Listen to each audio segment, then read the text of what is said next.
Welcome to the GreenUp Academy podcast with Alex Kirby, where we focus on helping you level up your green industry business.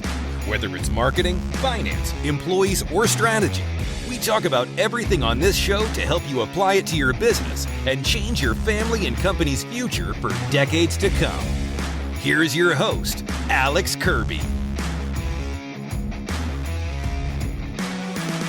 What's up, everybody? This is Alex from the GreenUp podcast. I'm here with John Ceparano. Yeah, how's awesome. that? Yeah, it's great. Italian. You did it. You got it. I speak Italian now. Sam with the beard. I speak Italian. I'm gonna have a beard tomorrow and speak Italian. It's gonna be so good. That. Anyways, we're here in our Equip House. Yeah. We need a name for it, Logan. Bessie, the Equip House. I like it. I like it too. We're here in Equip 2023 with some friends. We are what? Bessie, that's pretty funny. We're here just chatting with some of the people that we're doing some business life stuff with and trying to learn. We're trying to grow, learn, and adapt. Definitely. And John has a cool story from Solid Ground Landscaping from Fort Lauderdale. Fort Lauderdale. Gosh, I'm so All good. the way down south. I love Fort Lauderdale. I can't wait. I'm going in 3 weeks. I told you that. Yep. You know, we're doing these episodes not too long, but you did something unique. And actually, I want to know. Tell them with the brothers, did they all quit normal jobs too? Yeah. So AJ and I, a different scenario. Yeah, so AJ's tell company us. was sold, but Okay. Ultimately, same decision, right? Yeah. So could have went back, could have did the same thing. Right. So to We'll get explain into to it. the Yeah. listeners that the one main takeaway I want to get from your Mhm. session here is that so many guys are doing this on the side, or they're nervous to go full time because there's that fear, right? Of Mhm. like, well, I'm doing okay, but I've got this safety net on my job, my Definitely. regular income.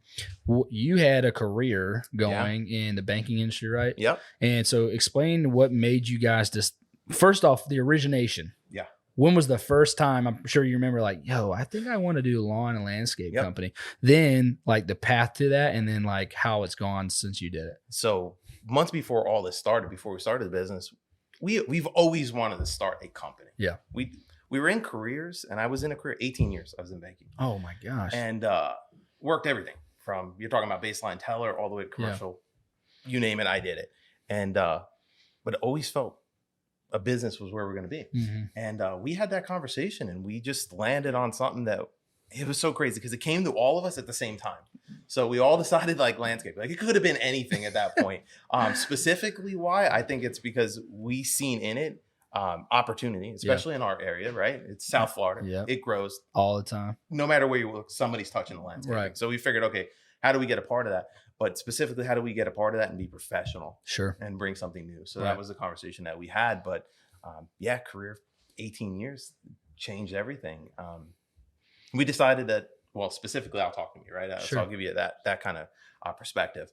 We decided that we were going to take a leap of faith. So, and what that looked like for us was During COVID, by the way, well, like right in the heart of COVID. like it was hard as a banker going through that kind of whole thing. Sure. And later on, I have 3 kids, Yeah. so I'm married, and I have 3 kids, and they're old, right? So you're talking about commitments Yes. that I had, and to make that decision to go from Man. a career, salaried, on a path of work another 20 years, retire, and be comfortable to Paycheck's this. the same every Friday. Every There's Friday, no question same thing. about it. Lawn Yeah. care, there's a lot of question about what's Mhm. getting paid that week Yeah. at times. So yeah, just the But- Lord told you to do it and you took the leap. Yeah, and confirmed it, right? Yeah. So we looked for confirmation. I looked for confirmation Yeah. separate from my brothers, Right. and we all got the same confirmation, which was So cool. amazing because from there you know exactly Yep. what's going on, right? And Yeah. and how to ignore that. And Right. it's funny because we don't do anything without our wives. Hmm. So consulted my wife, he consulted his wife, and everybody was on the same So page. freaking cool, man. So at that point, how do you ignore it? Yep. How do you ignore it? You ignore it, and you're like, okay, it doesn't matter how good it is right now. Right. Outside of God's will, it's going to be worse. Right. So let's do this. So okay, let's go timeline. Yeah. You quit your job when you got to a first customer, like talk about Yeah. So the transition the was, leap there. I think we established the company in September, Okay. transition out in November Of 21. of 21. So we're like right at 2 years in. Yeah. Okay, because this is October 23. Yep. Okay. Yep. So November you start. How did you start getting customers? So man, we were Facebook, Instagram, right? My brother Mhm. handles all that marketing Mhm. stuff, and cold calling, right? It's that awesome feeling you get when you get your first client. And coming from a place where you're getting the paycheck Yeah. to not getting anything, and you're starting to grow something from nothing. Man. It's been a ride, but essentially our first client came from a friend that we knew. Yeah. Through our marketing. It was Wow. crazy, but nonetheless. Yeah. So when did you get to sustainability? How quick did you get to at least like, hey, we can pay the electric bill at our house now? So that took some time, right? There's Yeah. 3 of us. Yeah. My other brother Daniel, he was still working for the bank that he was with. Yeah. So he wasn't on payroll or anything like that at that point. So it was just me and my brother. Okay. I would say sustainable, like to where you felt like there was viability, at least like a real chance, instead of like, yeah, are we gonna make it? Are we gonna make it? Are we gonna make it? Definitely. 6 months in. Wow, 6 that's months so in. great. Yeah. I feel like a lot of people like give themselves a year, and Mhm. so like for you to get 6 months.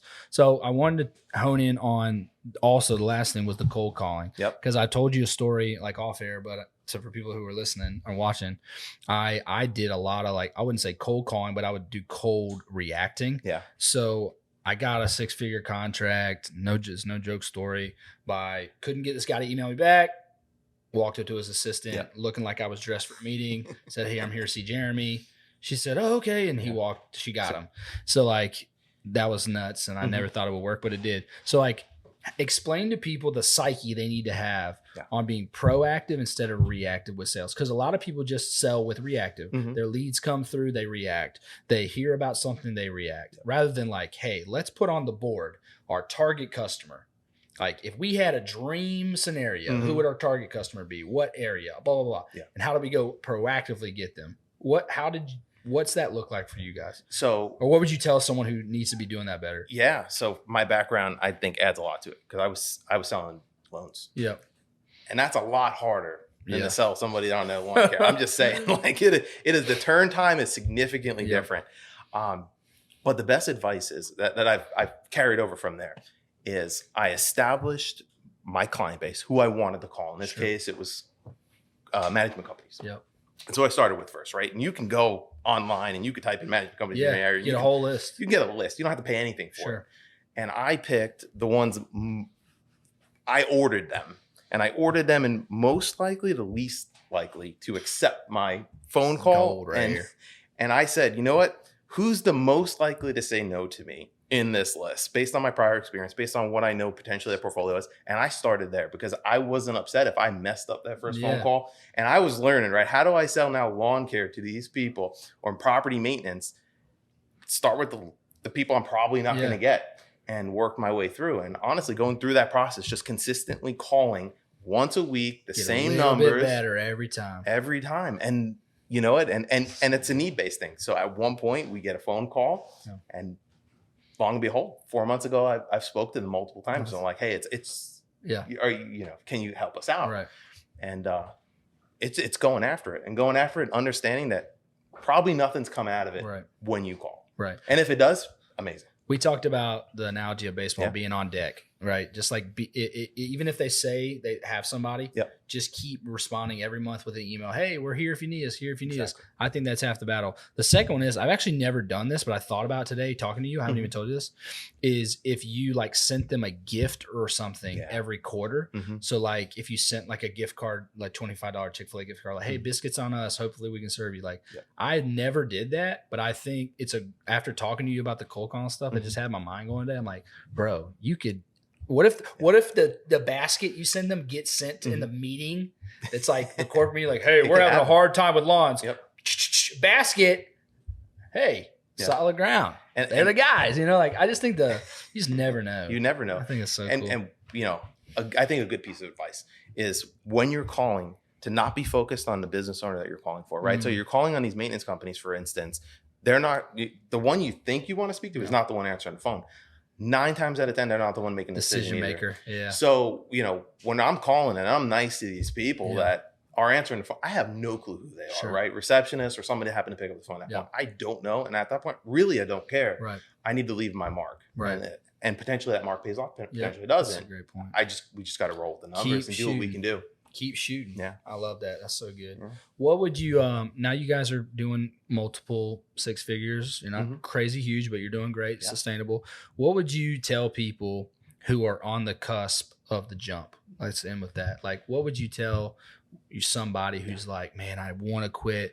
We had a guy here earlier who was working at Publix for a long time. He just quit his job to go full time. So, and I didn't get to ask him this question, but what would you tell people? So as a man of faith, I would say if you're not doing it in God's will, I don't know how to speak to that. Yeah. Right. If you're just someone that doesn't rely on that, I don't know how that works. Right. But I can tell you that if you seek God's will and he says and confirms, you better be doing it, because I'll tell you, it's a bad spot to be in. Yeah. And the other part is that, it's funny, because then at that point I can be bold and I could say, you put me here, right? Yes. You got to make it happen. Right. These bills are due. These things are due. You know the numbers we need to hit. You know these things, Lord. Fix it, right? And you can come and you can be bold. So that would be the biggest part, is that if you're confirmed in it, run in it, and go ahead and get yourself something that confirms it, a verse or something like that you can repeat back to yourself, because when it gets hard, right? And I think we all know that. You got to be able to trust your past self and say, I made the right decision back then and not just now. So refer back to the place, like the altar that you first started at, or the location, and be like, nope, I remember why I started. I remember why I started. I remember why God told me. I remember. Yeah. So and confirm it, and just, I know I made the right decision back then. So you're not regretting it. You're not figuring it out, because it's very easy at that point, abandon and backtrack. Love it. Right. We're a little over 2 years in. Yeah. Honestly, banking jobs, dime a dozen. Right. I get one tomorrow. I honestly, I could show you on my phone voicemails where I'm still getting recruitment calls. But I know that's not the place it's supposed to be. Right. So I push and we do what we need to do. Awesome. Guys, this is a great episode, John. Just keep pushing. Yeah. Like, we're going to face hard times. We're in a recession probably now. If we're not, it's going to be next year probably. Don't be afraid. Keep pushing. If you feel called to it, do it. Appreciate John, Solid Ground Landscaping. Yeah. My guy. Take that.